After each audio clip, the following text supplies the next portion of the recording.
உபாகமம் 23:5. அந்த சாபத்தை உனக்கு ஆசீர்வாதமாக மாற பண்ணினார்.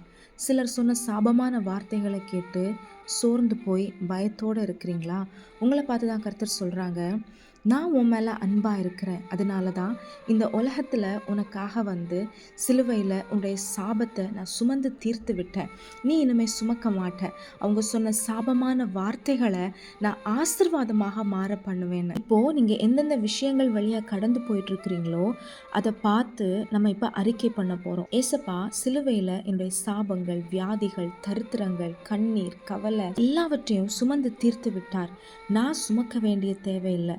இயேசுவின் நாமத்தினால இதெல்லாம் என்னை விட்டு மாறுகிறதற்காக ஸ்தோத்திரம். ஆசீர்வாதம் என்னை தேடி வருகிறதற்காக ஸ்தோத்திரம்னு சொல்லுங்க. உங்க மேல இருக்கிற சாபத்தை கர்த்தர் ஆசீர்வாதமாக மாற பண்ணுகிறார். ஆமென். Have a blessed day. God bless you.